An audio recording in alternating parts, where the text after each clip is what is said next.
Do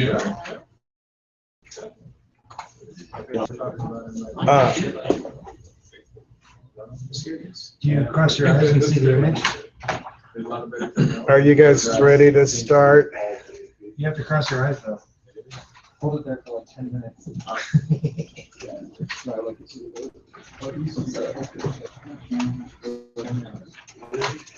All right, so I'm going to open up PowerPoint. I don't know if it'll work. I might have to download some things.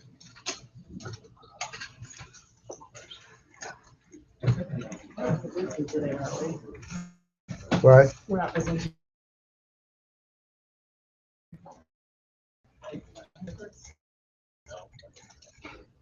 Oh, I'll do this PowerPoint. We'll talk a little bit about it. We'll take kind of the broad stuff about objects, and then we'll get into the detail going ahead. And then after we talk about this, I'll give you time to work on your stuff.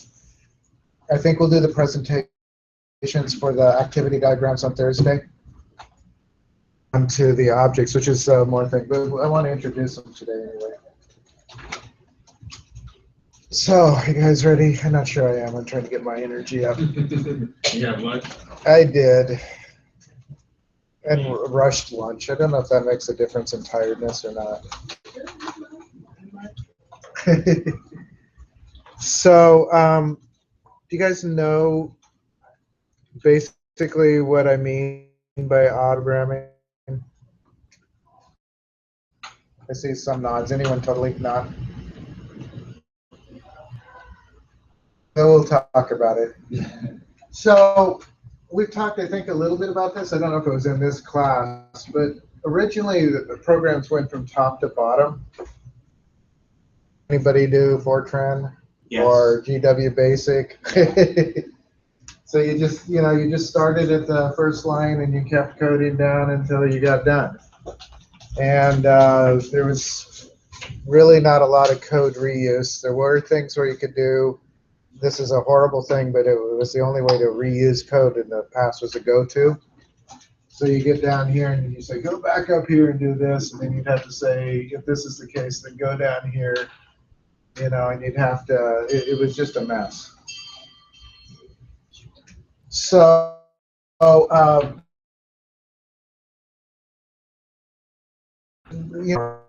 wheel, really very useful. Pascal. I don't think anybody used it for real life. School did it sometimes. Did you use it in high school?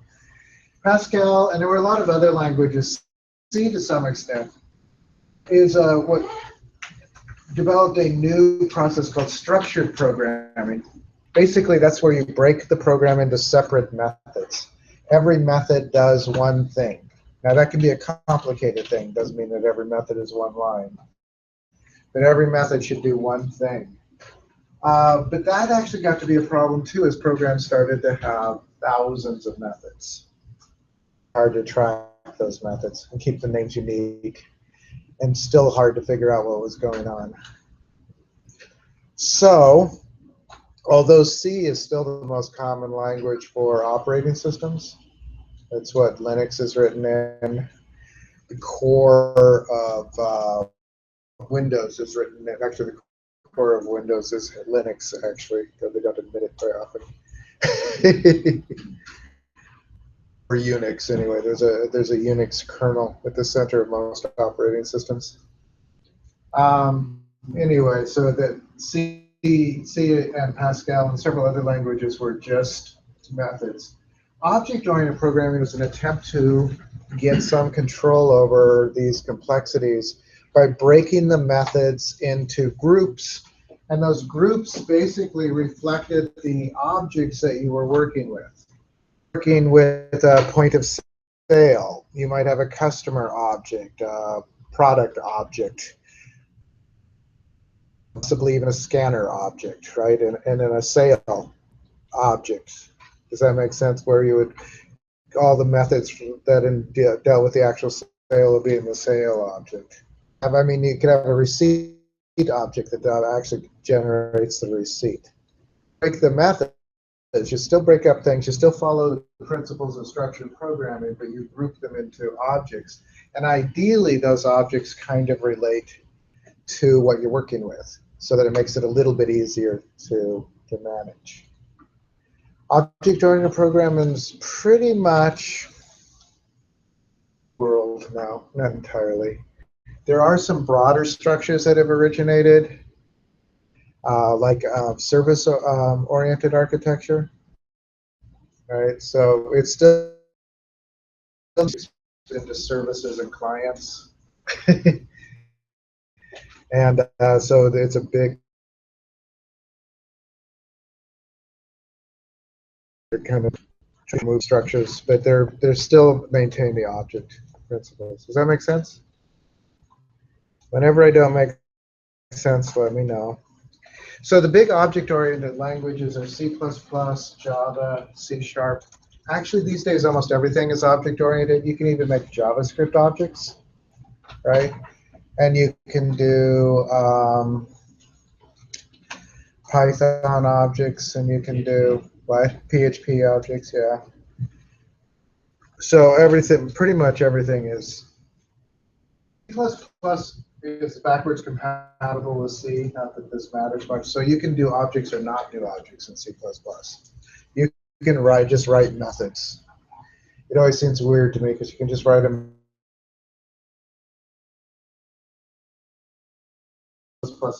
method class. Java and C# are kind of C++, where they are not trying to be bad.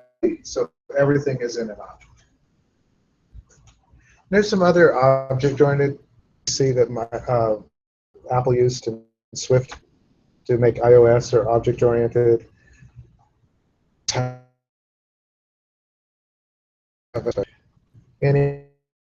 that make sense, sort of?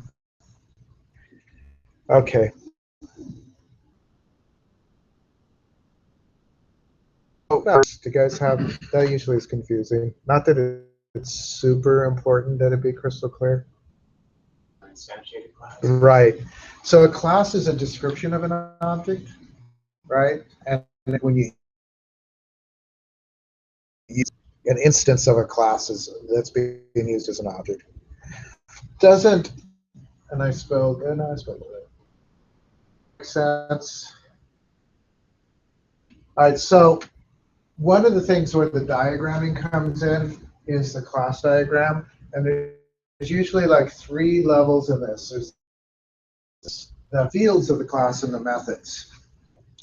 So here's a point of sale object described in a class diagram. Now, most of you have probably seen class diagrams. How many have not seen class diagrams? A couple. So when you get a code, a lot of times when they want you to write something, what they'll do is they'll give you some class diagrams, because this tells you the structure of your code. When you get into the relations among, this says that we're going to have fields, items, and items is going to actually be a list of items. Station ID, what the checkout ID would be. Right? And there could be others. I didn't try to make this full. Fields are there that describe the object. So the sale item has the date, the items that are being sold, and where the station is being sold at. Does that make sense? You could have other things that describe it. As I said, this isn't meant to be complete. These are things that happen. These are methods. You set the sale date. These are sets and gets for these up here. And then it also has add item, remove item, and then total the sale. Class can do. We'll talk about sets and gets. Sets they're also called, not that this matters, mutators and, what is the other word? Accessors, thank you. Accessors and mutators. Accessors are the gets, and the sets are the mutators. So when you set the date sale, or get, that would be an accessor. They would be a mutator. Mutator just means you can change the value, and accessor means you can see the value. Thing about themselves, minus means private and plus means public. Indicate if it's plus, if it's private or public in the diagram. The other thing that's optional, I gave all the data types. You don't have to do that, but again, it's really helpful if you're getting down to the nitty-gritty for writing the code. All right, so I said this is a date type. This is a list of items. Int, which means that there's an item object out there somewhere. These, the return types, the full, sometimes they don't do the full signature. Sometimes they just do the get set. They don't say what the return is. But again, if you're more detailed about this, it makes writing the class that much easier. Does that make sense? Class diagram. And it's really to what you need to do in code. You can actually, in Visual Studio, you can draw these, and it will generate the code for you. I'll show that. So when it generates the code, it's in C#. It's in C#, right? Or if you were in VB, it would do it in VB. So for the methods, it just doesn't.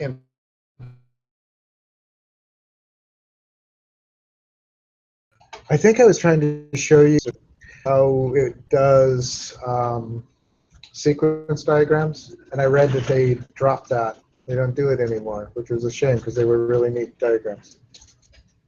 And I'm not sure why they don't do it anymore, but all right. So this is about the accessors. Class fields are usually private. We'll talk about that in a moment, but that's what's considered part of encapsulation to the class, is that it should be a self, and this should be as hidden as possible. One of the goals of class object-oriented programming is that your classes should ultimately be like Legos. They have little holes, and you can just push them together wherever. Or like components, like inside these computers. When you want a new video card, you don't go and change your configuration. You pull out another one in. You know, classes is they should be like components. You know, plug in where you need them, and if you got a new version, you pull the other one out and put a new one in. Change. That's the ideal. That's not how it happens a lot. But that's the idea. Mutators are sets, and they're the ways that you your private fields to the outside. So I want to access those fields. Forget they don't have to have either of them, or both of them, or none of them, right? So accessors let the outside, and mutators let the outside classes change the value.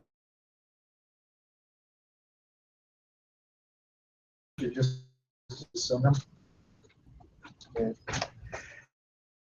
Diagram is easier to simpler.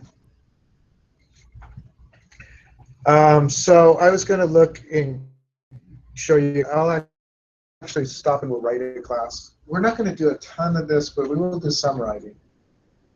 Code classes contain the same elements as a class diagram, but they can also contain constructors, and some contain events. We're not going to do any with events. Events are constructors are methods that originate the class. Call a class that you can pass, including 0 arguments, and it will construct the class according to those parameters.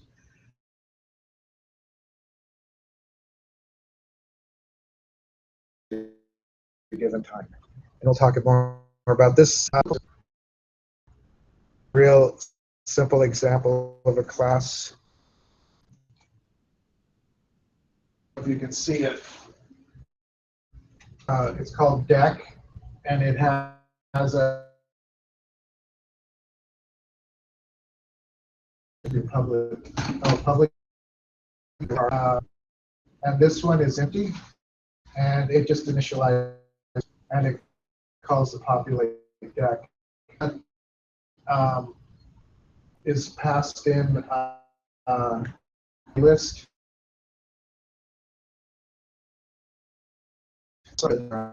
Outside. So this one private, and this one. And anyway, this is on here that lets them see the card. There would be more in here.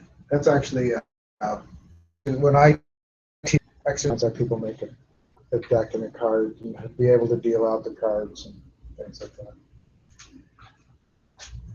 Does that make sense? That's a class? That's just a copy of the class. This is the card class. It's the sets and gets. So it has number and suit. It has a get number, which returns a number. It has a set number, which passes in the number. You can change it, etc. These are in Java. My examples are in Java. But I'll actually show one in C# instead. C# and Java are so close. They're very minor differences. Does that make sense?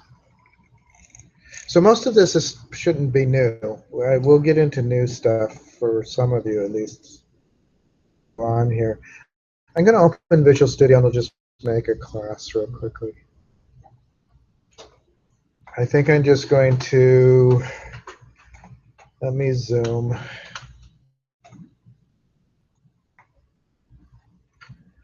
Trying to get my energy up here. So we'll do just a new project.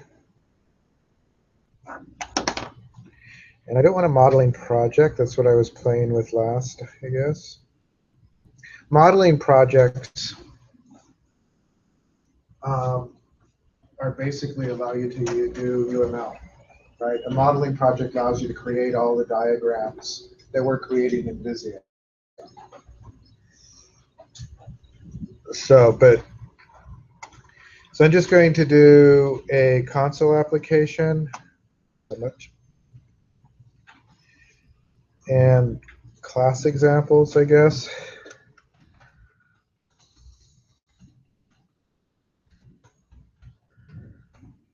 And I'm going to do OK. Do you want to do it in code first? All right. So we need to get out of the server.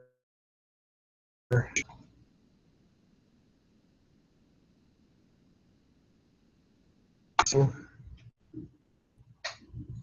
why am I spinning so much here? So if I do view class diagram, now the only class diagram on here is main. But I can do add class, and let's just call it customer for lack of a better one. We'll make it public. It'll be customer CS. I'm going to do OK. So we have a customer CS class. I'm going to add a field. What kind of things should describe a customer? What? How did you get to This? yeah. So let's go all the way out. I'm just going to kill it. No.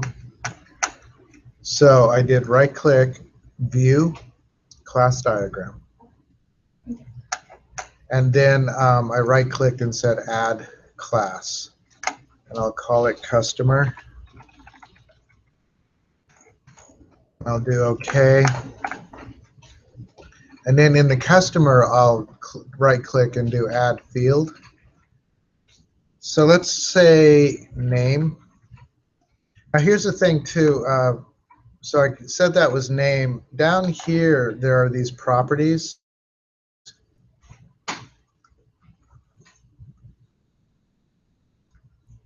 And I want to change the type.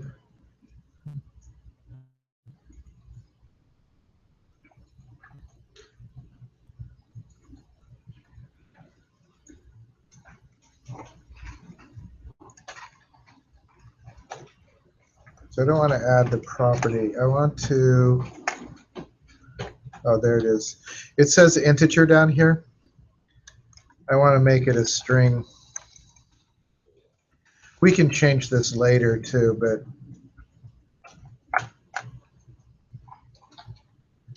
that's how you can change it here. So then I'm going to just, well,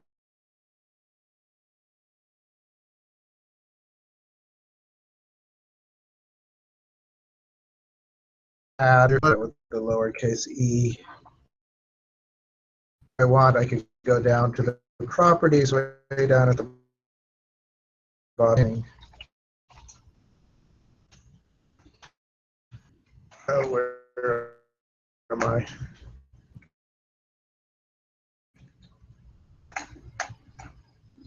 Where's my class? You scroll down. Scroll down. There we go. This is zooming.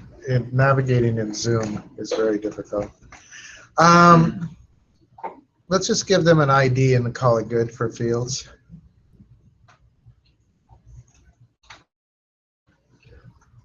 And I'll let that one stay. So it's called customer ID.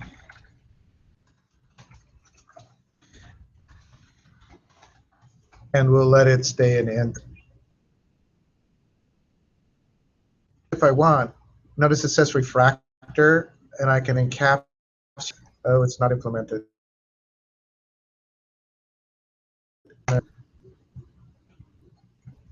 That's interesting. All right, never mind. So I'm going to add a method. Let's add a method. Let's just say, yeah. I need to catch up with you, and I don't know what you did. You clicked on the right and added something to console app class. So I just did view. So over here I did view class diagram. Class, the class definition. Is it a Right click, add new class. project? Do we just use a new project? Yeah, I am doing a new project. And then I did add class. Hello, customer. Yeah. And this isn't super important, I mean, to be with me. But let's change the method name. So let's just say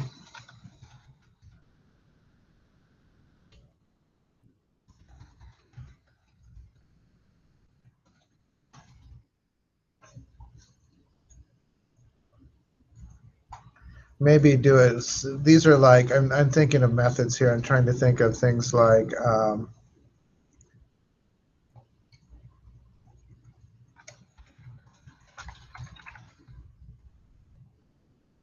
and I think I'll add a field which will be points.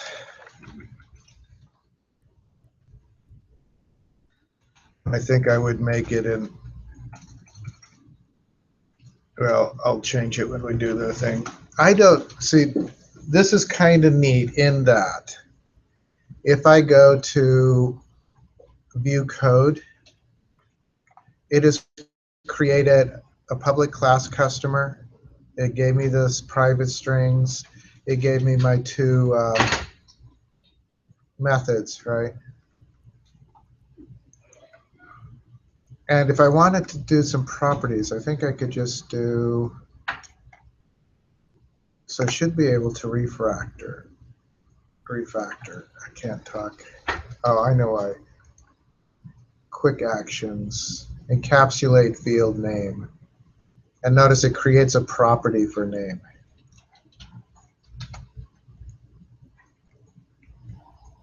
And if I were to do it here, it would create one for email, one for. Did you do the reference usages reference field or just the encapsulate field? So what I did is I clicked on this, Mhm. right-clicked, hit the light bulb, Yeah. and then did encapsulate field, and I didn't use reference. There's email.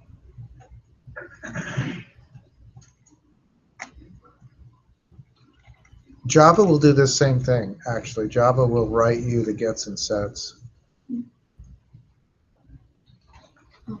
Except that actually I don't want to encapsulate points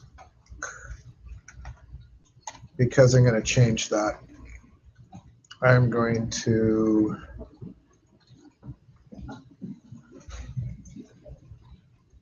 how do I want to do that actually? I kind of wanted to make it a list, but let's make it just an array.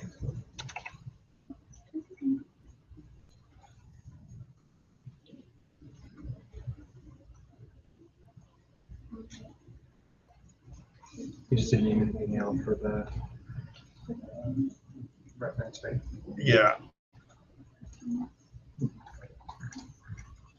Does that make sense? I mean, I'm just trying to show what a class looks like. Now that I've done that, if I go back to the diagram, it also shows me the properties there.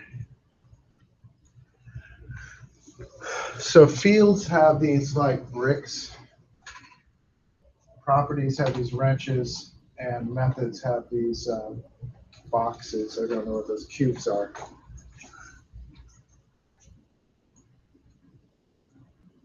What kind of things can you do from you between classes? Can you like implement other classes? So I'm not going to do them yet because we'll get there. But you can do like inheritance and association. You can create a structure, an abstract class, an interface.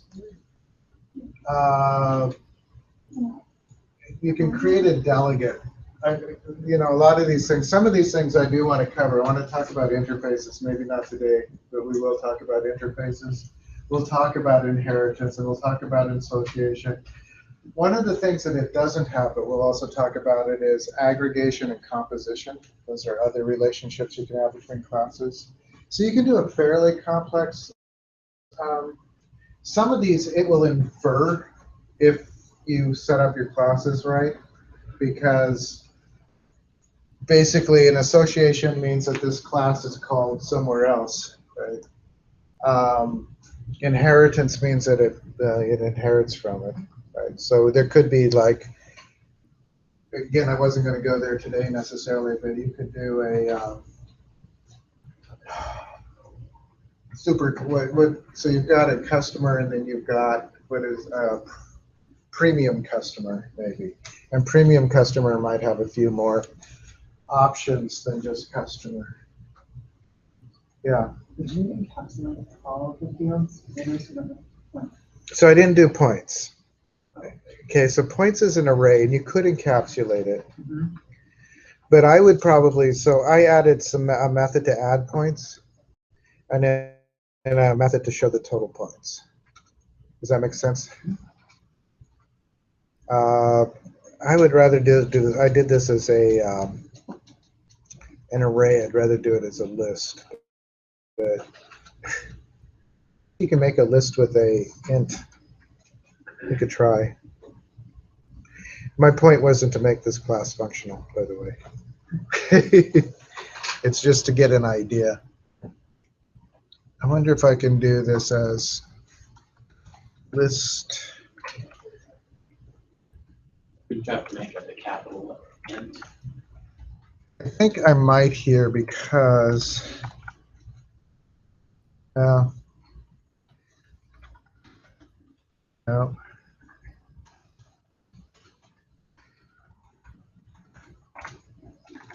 That's in Java, but I don't know that it will work here either.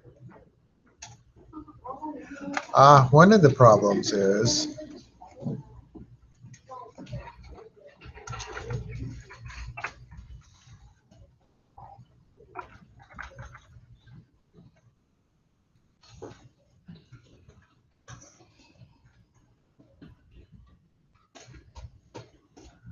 System dot collections dot generic. Why did it not automatically assign the using? Well- Mine automatically showed up. Did it? Mhm. I don't know. Good question. It is allowing a list with int. Okay. It won't in Java, I know. Okay, you can't use app or You can't use primitive types. yeah. Although there's no such thing as a primitive in C#, which might be the, Okay. because you can do like int Is that- dot, That's right. Local school, the lowercase f work is the same as the uppercase f. int I equals 0, and then I do I dot, oops.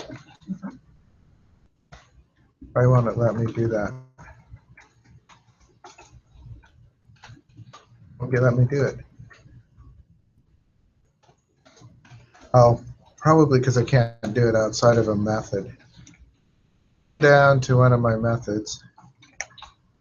And if I do I dot, I just wanted to show you that even as it goes an integer, it has all these methods in it. So int is even int is treated as an object in C#. In Java, you have an integer superclass that you can have these methods that you can encapsulate your int in.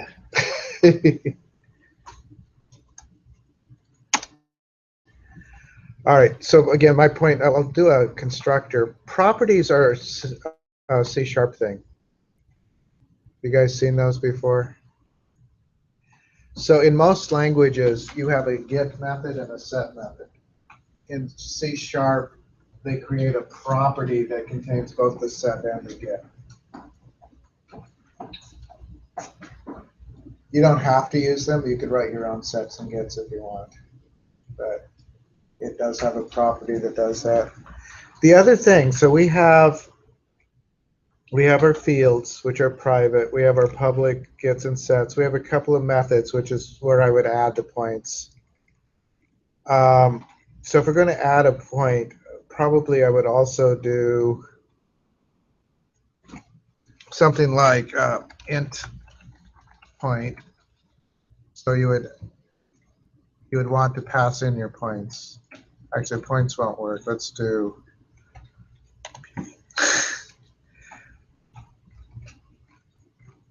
so you could add your points. This would just be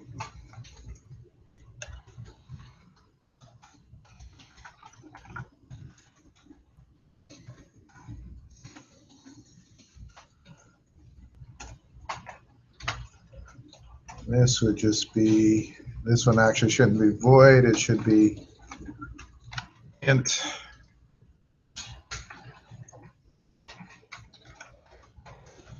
I don't know if I can do this.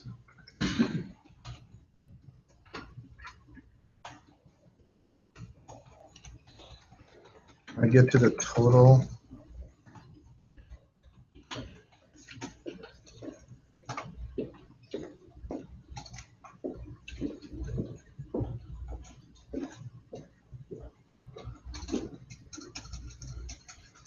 It doesn't have a sum, does it? Sum. I found it. You did find some. Would you're still array, right? Mine is a list. It is a list, and you found. Yeah, I just started typing it in.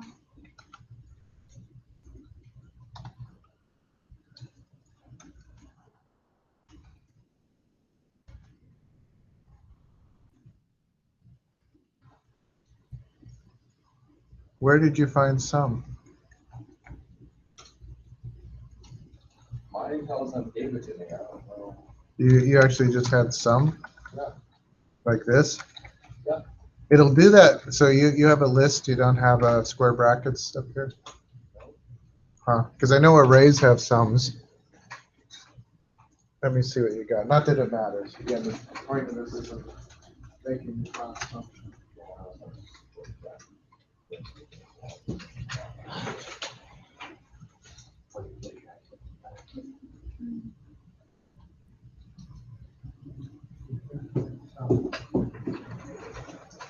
Definition of impersonation. Well, the easier way to sum, I mean, I know you can sum it by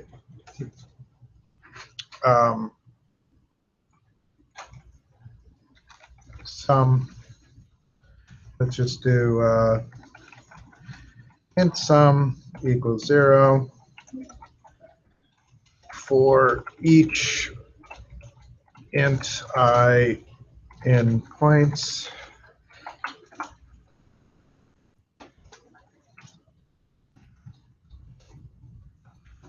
Sum plus equal I return sum. Again, this doesn't matter. This is just me wanting, not liking empty things. The one thing I want to do beyond this is just to show a constructor or two, and then we'll call this good for showing what a class looks like. Is there anything alien about this to anybody? If there is, that's fine. Those that did the 172, we did gives and sets, but we did it in a shortcut, right? We did customer, we would do public int customer ID get set. There's a shortcut of these. Let's do it with, so let's do it with name. I'm going to delete that.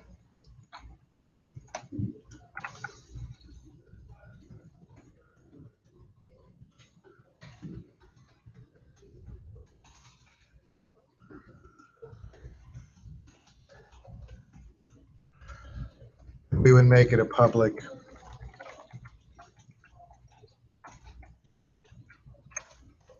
This actually does the same thing as this in C#. Yeah, that's only in C#. Huh? That's only in C#, yeah. Java doesn't do anything like that.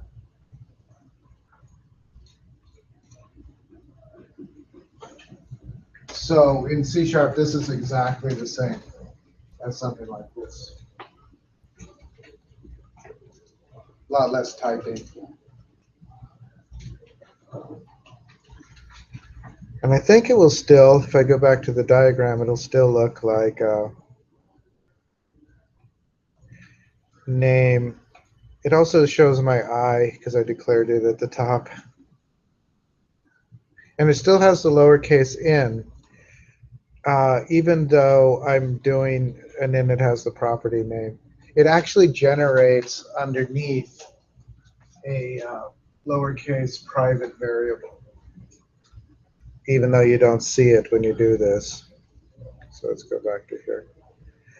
All right, so let's do a constructor, and then we'll call this good.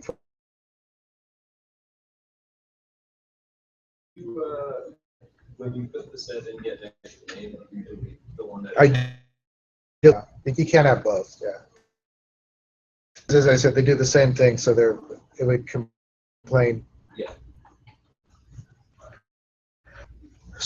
So a constructor, public customer. I'll do two constructors.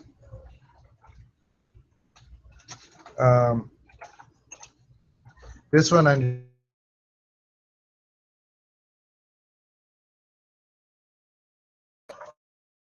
so I'm going to do points.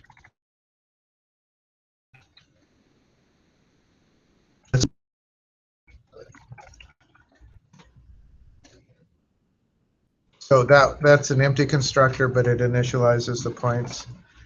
And then we'll do public customer.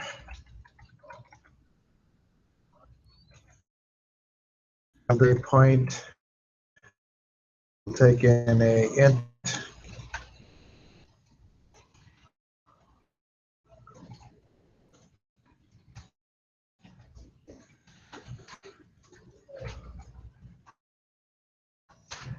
And I have to have this line too.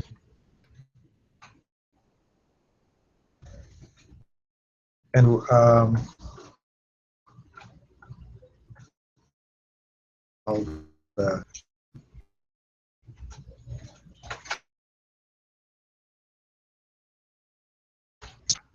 yeah.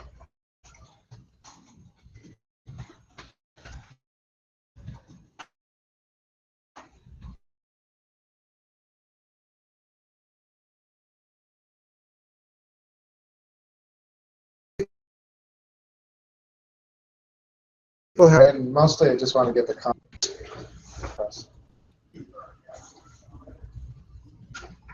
You guys are okay with this?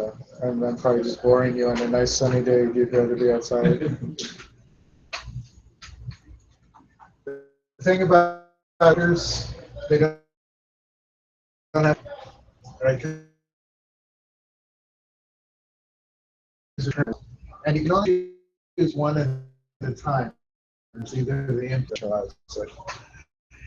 We could use this class, but I don't know that we want to. As I said, the main point was just this is a class.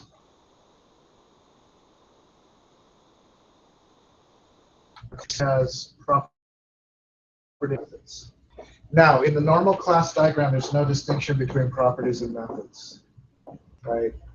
In the normal class diagram, it's just, let's go back to, I guess,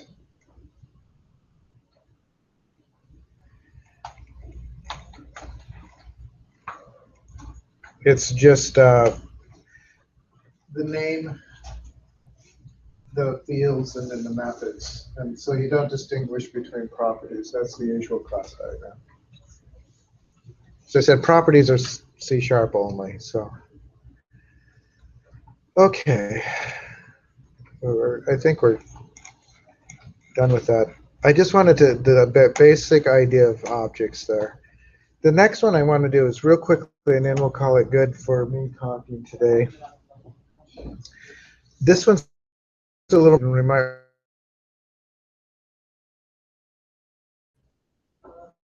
at different time. What are the principles of object?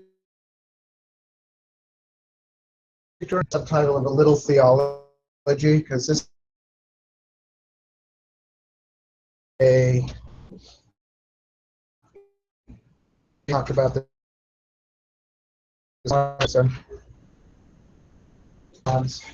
so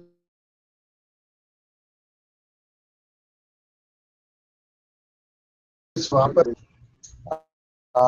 in order to be called an object-oriented programming language, you have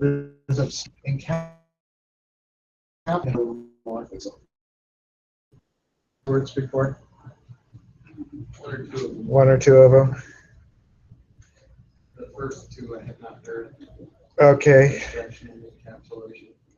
So abstraction is basically the idea that an object should be as general as possible.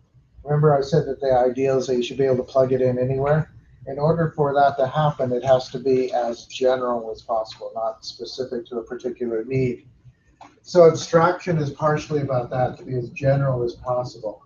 And often this leads programmers to create more, anything that is in more than one object, they generally extract that and put it into a higher level object.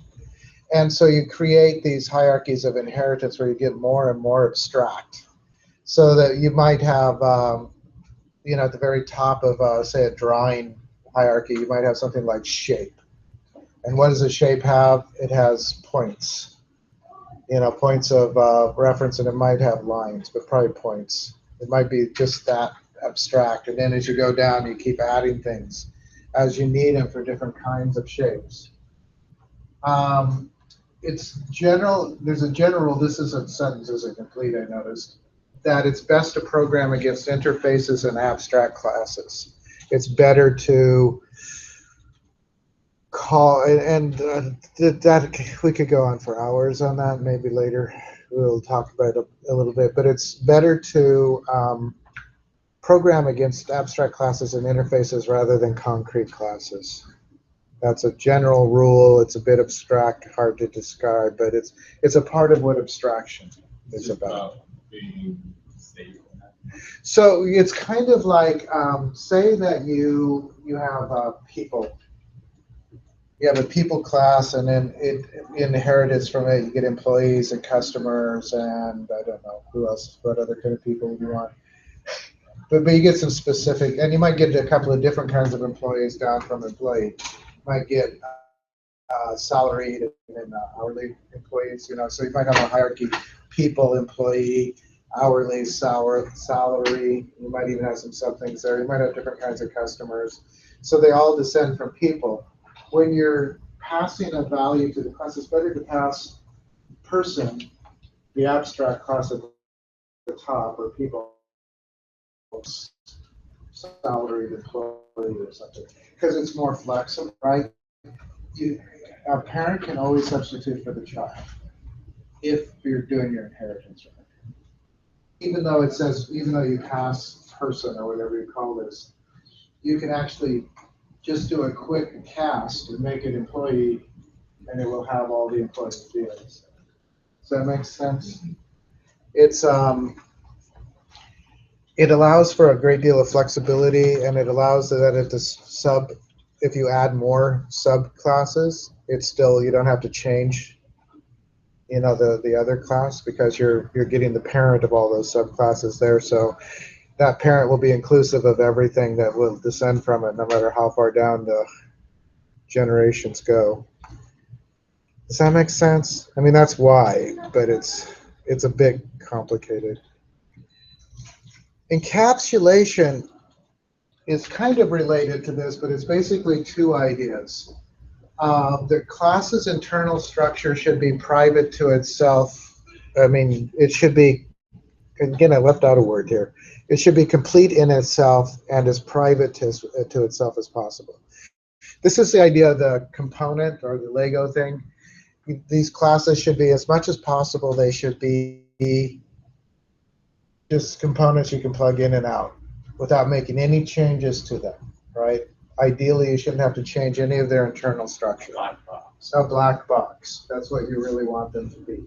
And if you think about some of the classes that you use, the console or the stuff that's built in, the lists and things, you have no idea how they're structured. You're just using them, right?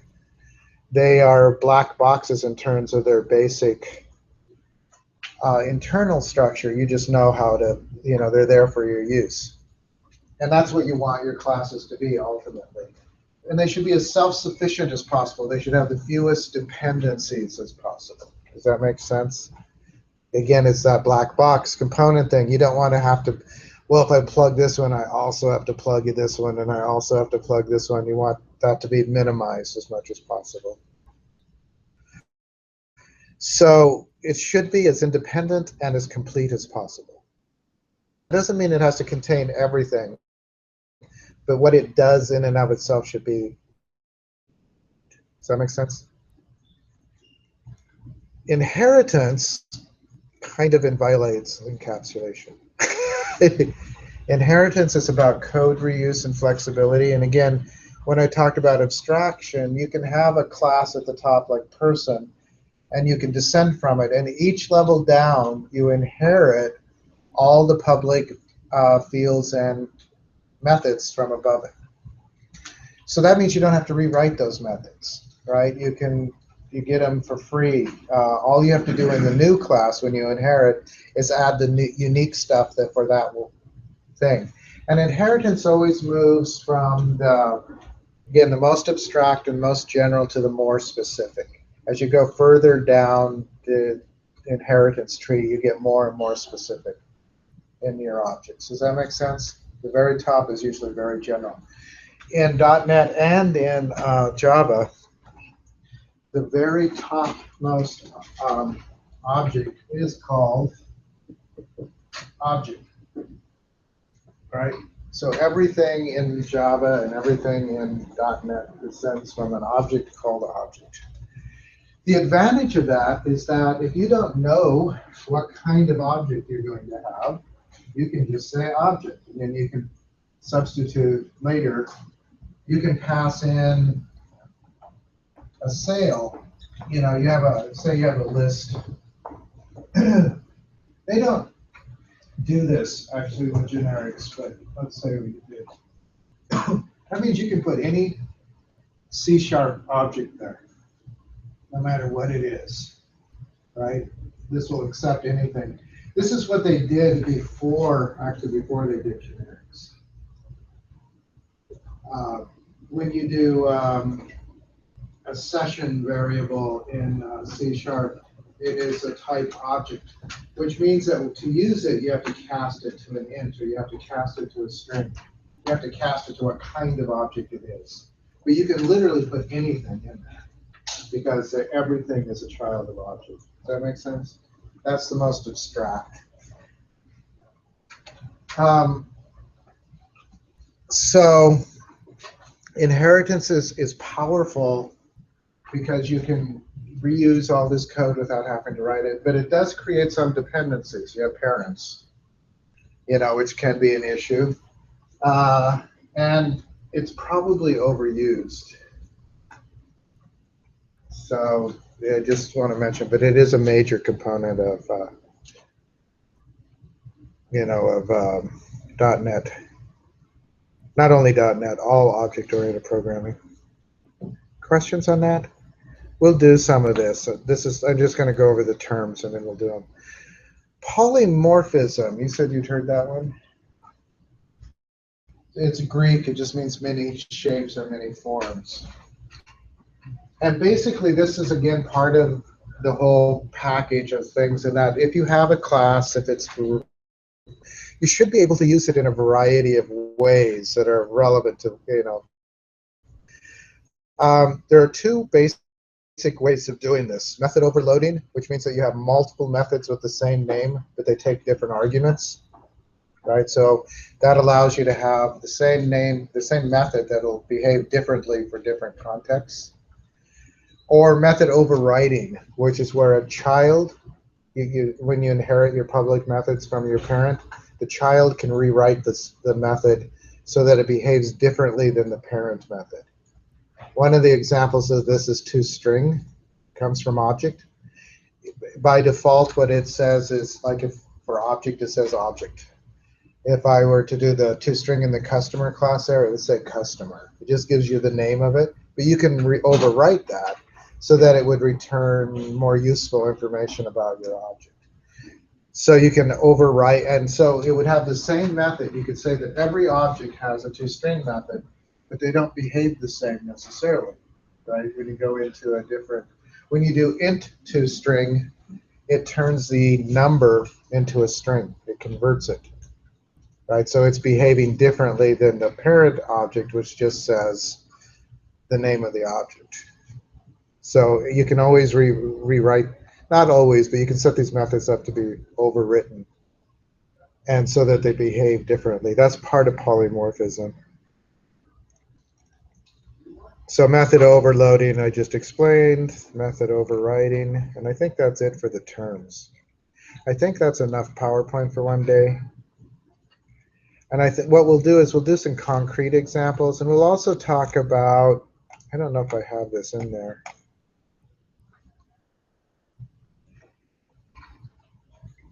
I'm not going to do this now, but just as a preview, we'll talk about how the classes talk to each other through association, inheritance, composition, and aggregation. And we'll also talk about interfaces. And there's composition, aggregation.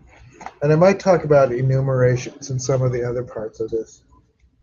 My hope is that at the end of this, but we'll do it some hands-on so that it's not all so boring, you'll have a fairly good idea of the basic theory, at least, of object-oriented programming. You've been using it, so it might be good to have an understanding of why and how it's supposed to relate. And if you get the theory down a bit, you can actually get better at doing it, right? Because you have an idea of why you're structuring things the way you are, why MVP model view control is such a popular thing and other things. Again, mostly that's just separation of function. But questions on that? I'm going to stop and let you guys work. We'll do the presentations next time on Thursday, which unfortunately I think is supposed to be like 80 degrees out. Be freezing in here. Could be, yeah. What is it today? 73. It's actually been okay in here mostly. Yeah. So, do you guys know questions about anything? I don't know how good those PowerPoints were.